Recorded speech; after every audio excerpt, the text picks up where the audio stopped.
Hello everyone, it is Rory here at that Eurovision site, and we are back once again to give you a run through of all of the big Eurovision news that has taken place within the last month. So this is your That Eurovision Roundup for December 2024.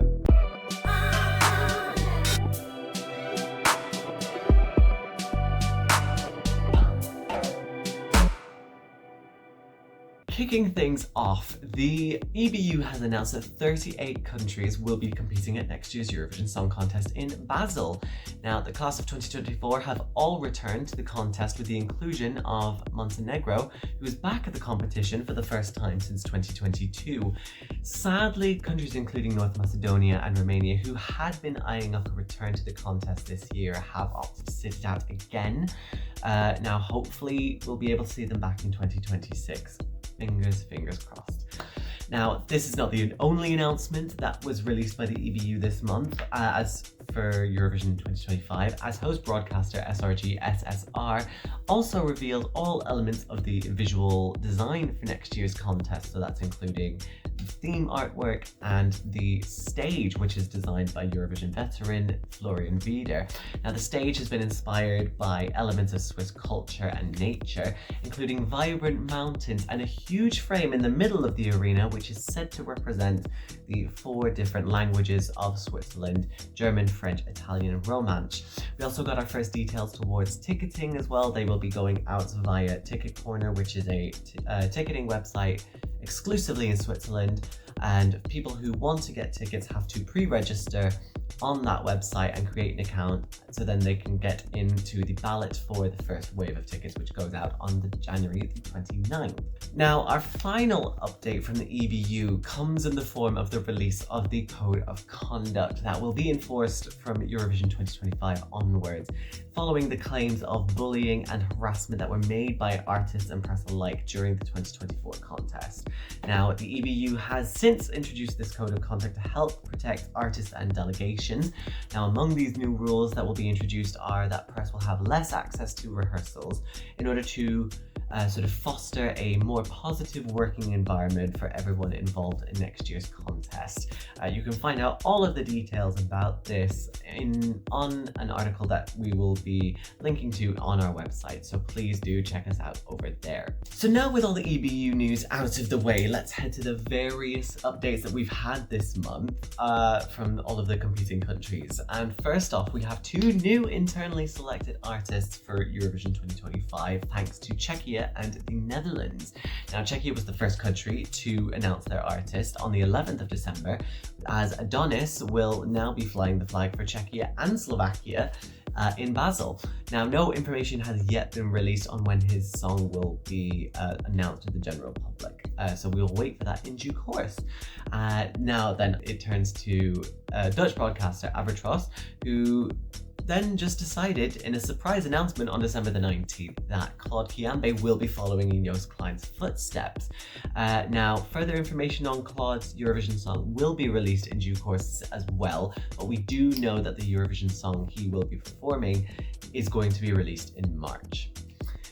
Now, let's move over to Montenegro and sort of get into the newest dramas that have been taking place there after Neon will no longer be competing at Eurovision 2025 with their song Clickbait. Now, this shock turn of events was prompted when broadcaster RTCG received word of a video which showed the band playing the song back in 2023, which is, of course, against the rules of the contest.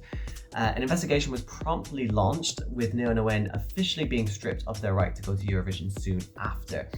Now, the drama only proceeded to get worse for Montenegro when Montesong's director Vladan Vucinic stepped down from the role, meaning that RTCG was now in charge of selecting the entry. Now, after a tense few days, bosses at the station revealed that Nina Žižić, who had finished second in the selection, will now go to Basel with her song Dobrodošli. Now, Nina already has Eurovision experience, having competed in Malmö in 2013 together with Husi and their song Igranka. So, she has Eurovision experience, and we're happy and we are excited to welcome her back to the Eurovision family. And that is not the only song to have been selected in December, as we now have our official second song for Eurovision 2025 thanks to Albania. Now, fans gathered to mark Fikmis as broadcaster RTSH held the 63rd edition of Festivali Këngës, also known as FIK, in the Palace of Congresses in Tirana. Now, the festival was held over 4 nights, culminating in a nail-biting final on December the 22nd. Going into the selection, Elvana Gjata was the fan favourite with her song Carnival, but instead it was Shkodra Elektronike who claimed the title with their sort of ethno-synth mid-tempo song Zjerm, meaning heart. The duo emerged on top, scoring top marks with the jury and the televote, but Elvana managing to clinch the diaspora vote. So now this means that Eurovision fans can finally get ranking, as 2 out of the 38 competing songs have now been released. This is not the only national final to have had songs come out within the last month, as you know, national final is now in full swing, after we got a slew of national final songs during December from ADONXS, Supernova, the Luxembourg Song Contest and Benidorm Fest, which were all released during December. It's been a barrage of new music for us Eurovision fans to listen to, so let's break it down for you. So Estonia's selection for Eurovision, ADONXS, is also sort of shaking things up after they released all of the 15 initial songs for their selection for 2025, but they're also deciding to kind of add an extra flavour to things by allowing the public to vote for a 16th entry, a wild card, to be taking part within the final show in February. Now, 20 songs are vying for the final spot in the lineup, and the public will have their final say by voting online, with the eventual winner being revealed in the new year. We will have reaction videos to all of these songs that will be coming out in due course. So, you know, if you want to know about our thoughts about your favourite song, don't worry, they're on the way. Now, several other countries are also giving details of their upcoming national selections, and some selections have now announced the names of those who will be competing in their respective competitions. I mean, in this past month alone, we've had the acts from Dora, Emma, Sanremo, Eurovision.lt and Vidvir all unveiled, all of which having their own quirks. So let's really quickly break this down for you. Slovenia announced the return of Emma earlier this last month, and so on the 13th of December they released the 12 acts competing in this year's competition. Some of the names that may be familiar to you will also include July Jones and also Clemens Laconia. Next door in Italy, the 30 acts competing in Sanremo were also revealed on December the 1st by artistic director Carlo Conti, with a host of different acts making a return. Now, it would take about a month in order for us to really go into detail about who is competing, but you know, previous winners that you definitely will know include Francesca Michelin, Francesco Gabbani, Achille Lauro, all of whom having represented Italy or San Marino at previous Eurovisions. Now let's head over to Croatia, who are looking to capitalize on their massive success with Baby Lasagna in Malmö back in May. On the 5th of December, HRT announced the names of the 24 acts who will be hoping to represent the nation. Now, some of these acts you will definitely have heard of before. Magazine, who represented Croatia in 1995, are back, and they hope to charm audiences for a second time. Also, alongside Marko Škugor, who also was a part of Klapa Smora, who represented Croatia at Eurovision in 2013. And finally, let's head over to Ukraine, who have announced the 9 shortlisted acts who will definitely be competing in Vidvir 2025. Now, a wildcard act is also going to be included within this, as 10 acts will be going up against each other to fight for that last 10th spot in the lineup. And our final bit of major Eurovision news is that the ESC 250 is about to be revealed. Now, as of the time of writing and recording this, we are just hours away from finding out who will be claiming the top spot for this year's countdown that will bring us into 2025 in style.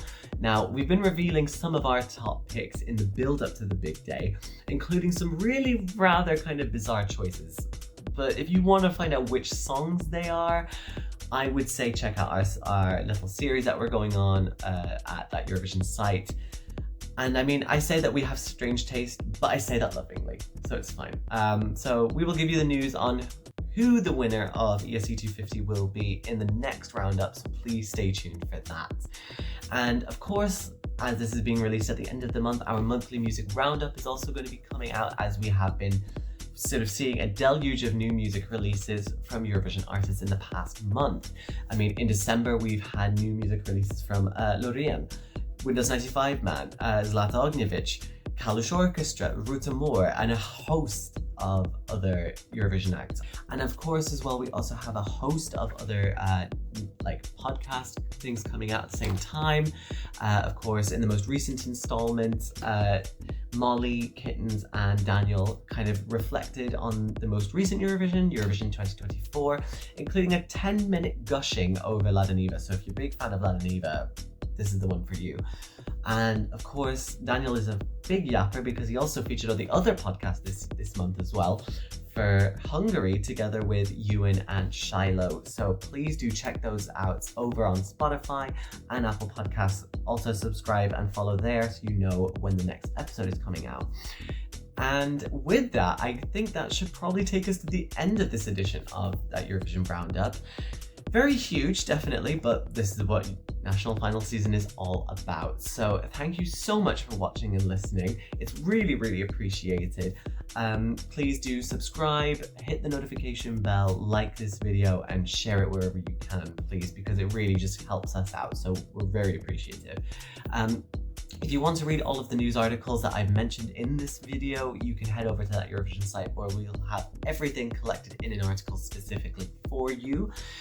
Also, please do continue to follow us on all of our social media. We are on Facebook, Instagram, Twitter, Threads, Tumblr, Blue Sky, any social media you can shake a stick at, we're there at that Euro site.